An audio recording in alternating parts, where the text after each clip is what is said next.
Only on 4 tonight, 2 St. Louis City Sheriff's deputies fired for working security for Congresswoman Cori Bush. But now one is defending himself, and he tells News 4 investigator Lauren Traeger the firing is unfair.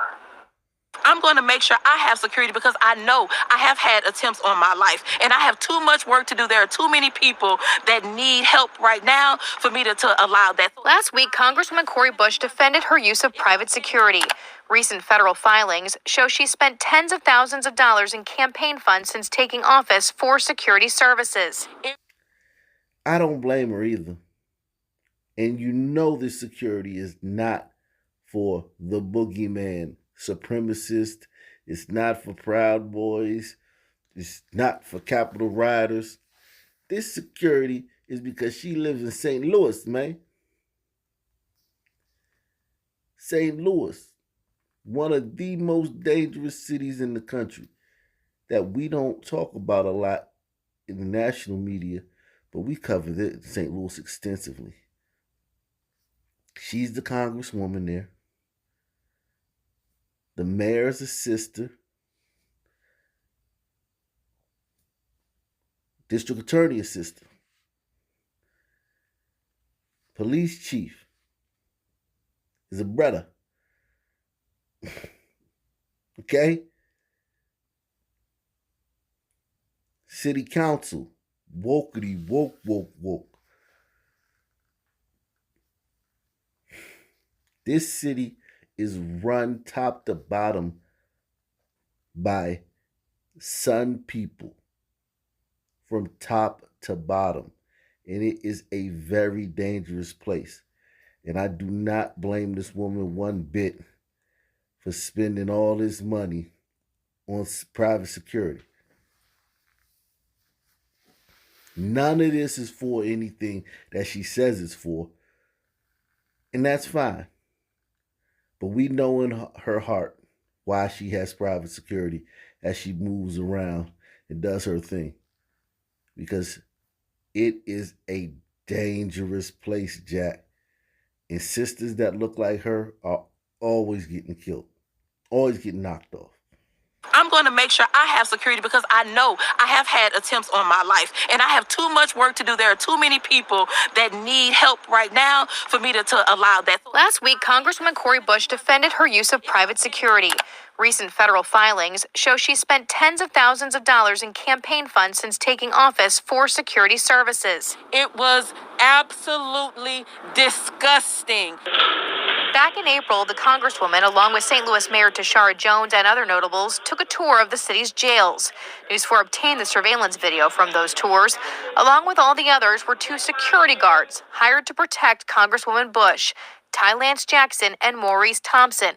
Also there, St. Louis Sheriff Vernon Betts, who recently told News 4 he was surprised to see the 2 security guards because they also worked for him. The sheriff telling News 4 Jackson and Thompson violated policy by not getting approval to work a secondary shift as security guards. The sheriff says the 2 were warned not to do it again, but several weeks later, he says his office was called by the VA police at Jefferson Barracks, who said the 2 men were again providing security for the Congresswoman.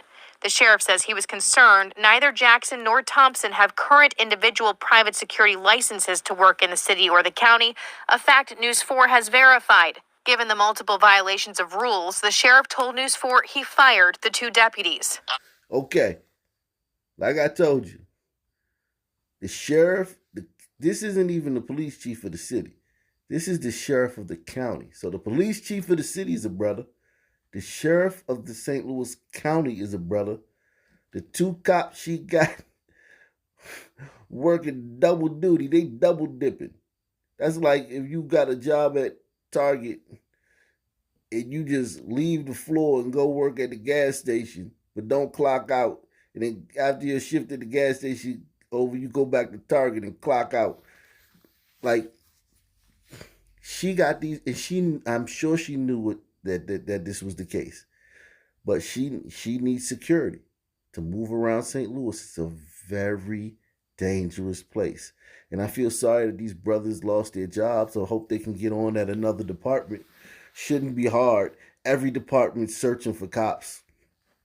These brothers should have no trouble landing another job. Go to Atlanta. Go to Chicago. Go to DC, go to Philly, go to Detroit, go to any of those 17,985 police departments and fill out an application. They'll hire you. These brothers with this type of experience, they'll get hired on the spot. So don't cry for these brothers, even though it's jacked up, what happened to them, trying to protect this woman who was all for defund the police, all for that stuff. But still, I don't blame her. Defund the police. Listen, if you let this woman convince you into campaigning, lobbying, protesting, and demanding less police for you and your family, then you're an idiot and you deserve whatever happens to your family. She's just a politician. She rode the wave. Oh, yeah, defund the police. Yeah, defund the police. But she don't go nowhere without 2 police officers. We not talking about security guards. We talking about cops. And I don't blame her.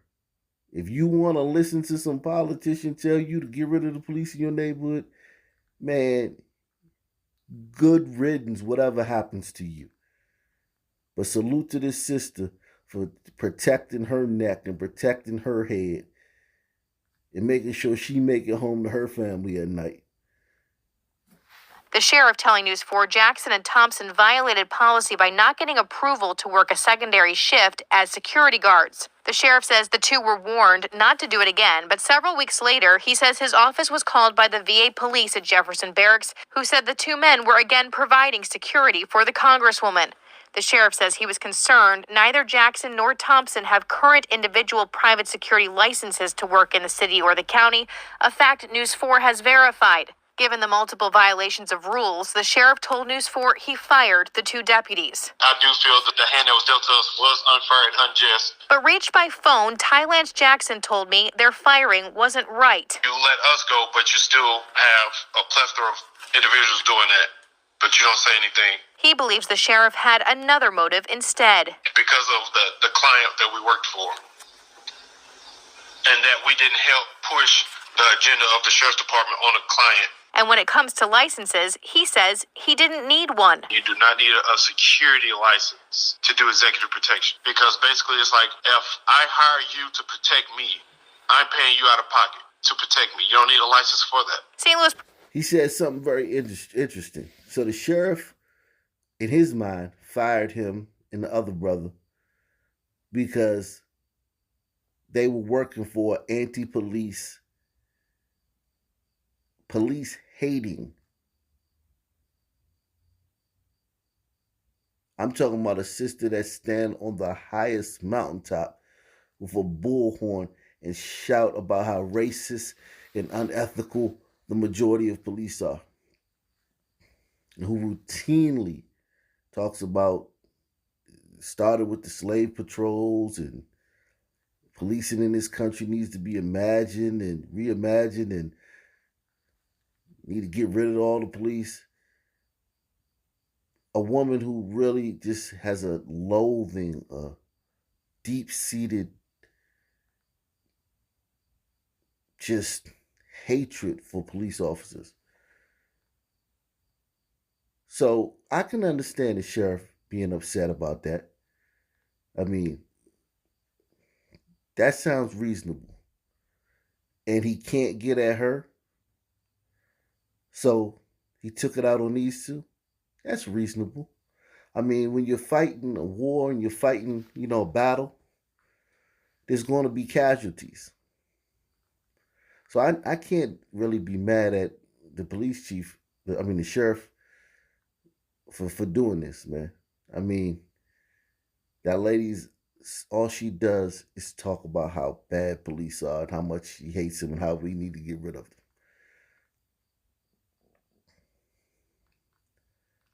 And he's a sheriff. I mean, come on. St. Louis police do tell us their licenses cover contracted properties, but personal protection is not covered by their licensing process. Jackson told us, though they no longer work for them, they had been hired by a company called RSAT Security. In her filings, Bush reportedly paid a company called RS&T Security Consulting.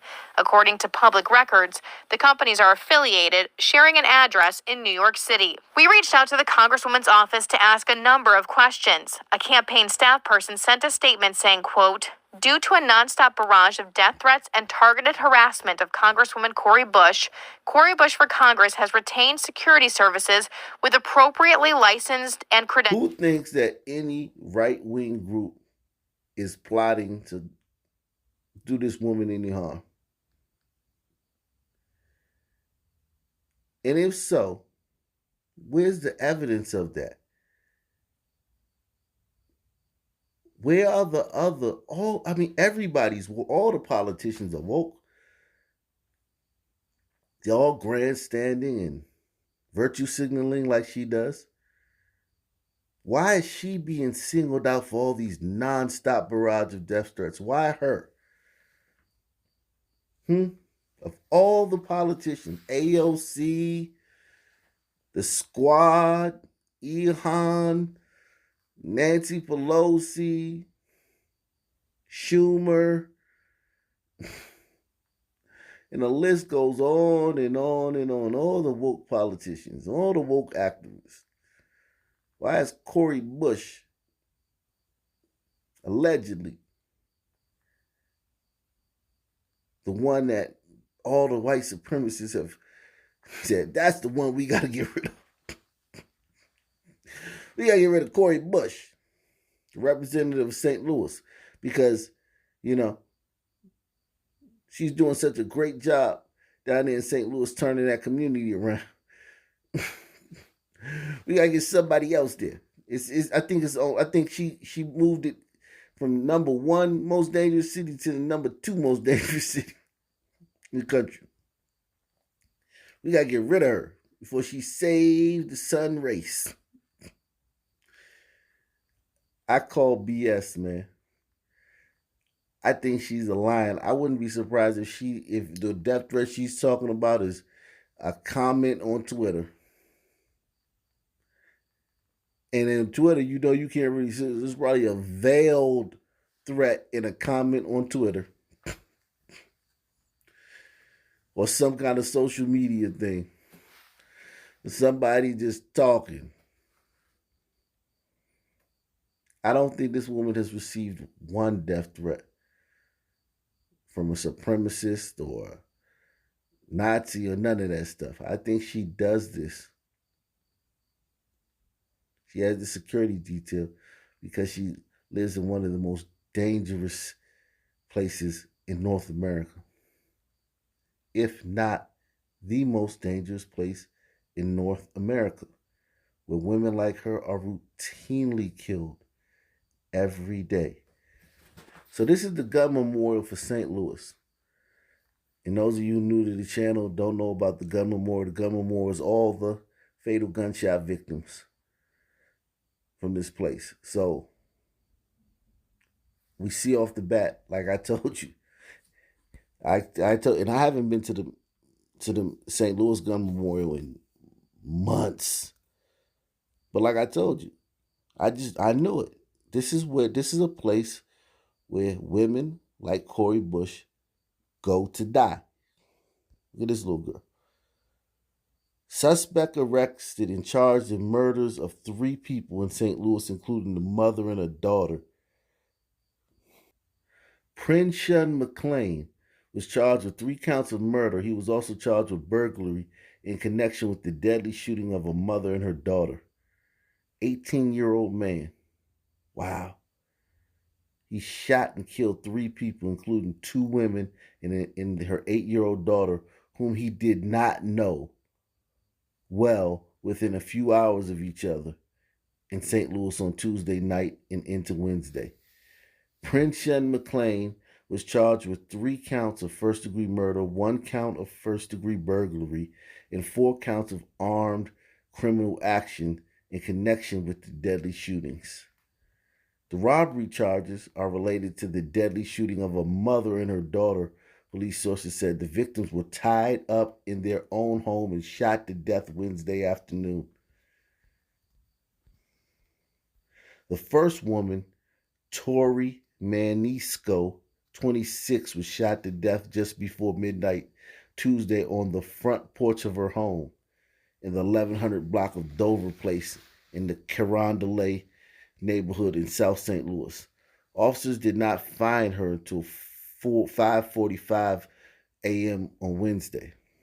Then at about 3 p.m. Wednesday, a woman went to check on her 27-year-old daughter and 8-year-old granddaughter at their home in the Fairgrounds neighborhood on the city's north side and found them tied up and shot to death. St. Louis police confirmed the suspect in both homicide cases is in custody at a jail in Granite City on unrelated charges. This guy was arrested for something else in another city.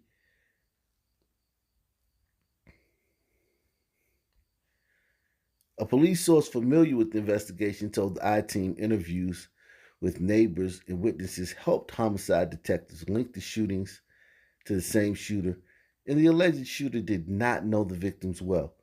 According to charging documents, he lived in the same apartment complex as the woman and her daughter. The victim's mother said she ran down the stairs after finding her daughter and granddaughter killed and asked McLean to call the police, not knowing he was the one suspected of pulling the trigger. He did call the police, and two officers he did not hear anything, and told officers he did not hear anything, even though the victims were shot multiple times. The victim's mother said she noticed her daughter's 3 TVs near McLean's door while police investigated. Wow. So this guy was still around. He was just chilling around there. The mom discovers that gruesome scene, runs down the stairs. First man she sees says, call the police, and it's him. Wow. He didn't know these women well. He probably knew of her. The source tells 5 on Your Side, Manisco complained to friends and relatives about a man acting strangely towards her on the bus not long before her murder, which helped detectives identify the alleged shooter.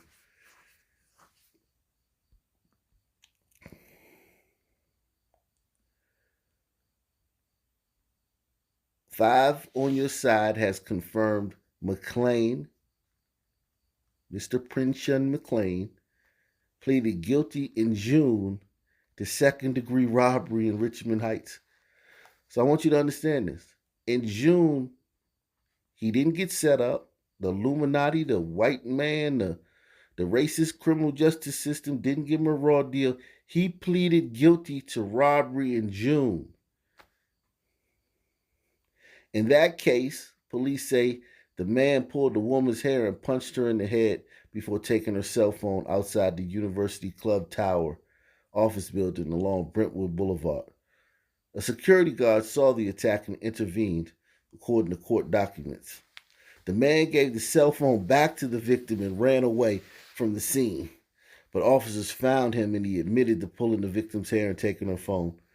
Surveillance cameras captured the attack, according to the documents. He was sentenced to 5 years probation and sent to the aggressive offender program. Okay?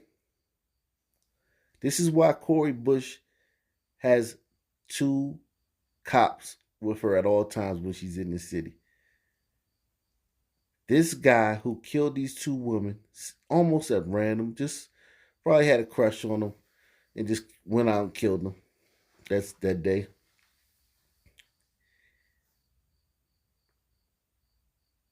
He pled guilty to robbery in June and was sentenced to the aggressive offender program. Hit one if you knew they had an aggressive offender program. Now listen, I I benefited from the Youth Act when I caught a robbery charge when I was a young man, a teenager, and I got the Youth Act. That was to help young people not have their criminal history stick with them for things they did when they were very young. So after you finish your probation, they expunge it from your record. If you finish your probation without catching any new charges. But this aggressive offender program, this is some new stuff. So he was sentenced to 5 years of probation and sent to the aggressive offender program with 8 months of shock time in the Department of Justice Services. He was released after being given credit for time served. Remember, I always tell you guys, the guy who sticks a gun in your face or robs you, you're going to bump into him in the grocery store a few months later. And you're like, you thinking this guy went up the river. You thinking this guy's gone. Like, yeah, they caught him. Thank God. Closure. You bump into him in the grocery store a couple months later. So the second one, this is the second one. Manisco. She was a student at Crossroads College Preparatory School, according to a memorial her brother Tyler Manisco wrote on social media. The sudden, senseless, absolute tragedy of her loss has struck all of us through the heart, and we as a family are grieving her passing deeply, he wrote. Friends and family of the second victims, Terry Bankhead and her daughter Denilah Edwards, told Five on Your Side, Robert Townsend, that Bankhead was a certified nursing assistant and her daughter was going into the second grade. Family members said they lived in an apartment near Pleasant and Penrose Street for only 6 months. Police sources say the alleged shooter had a relative living in the area, but did not know Bankhead or her daughter well. So these are the three women, the three females that were killed by this guy. Denilah Bankhead, Terry Bankhead, and Victoria Torrey Manisco.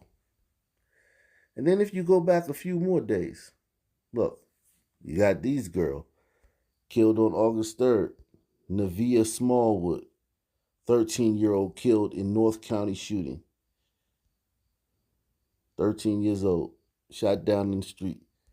And you got this woman, July 31st, woman shot and killed in a domestic dispute.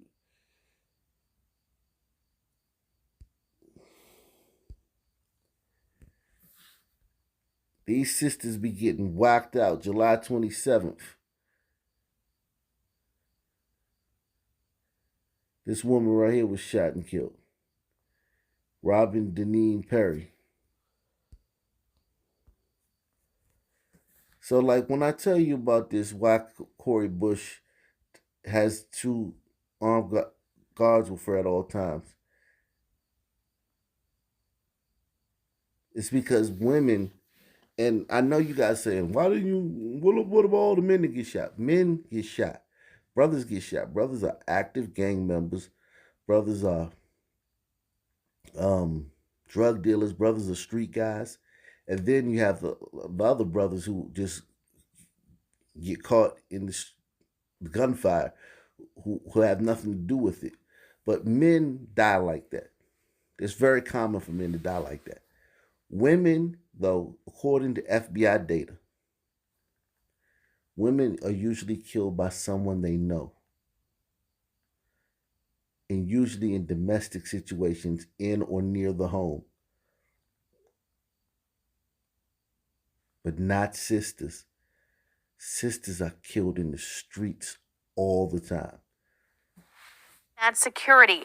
In her filings, Bush reportedly paid a company called RS&T Security Consulting.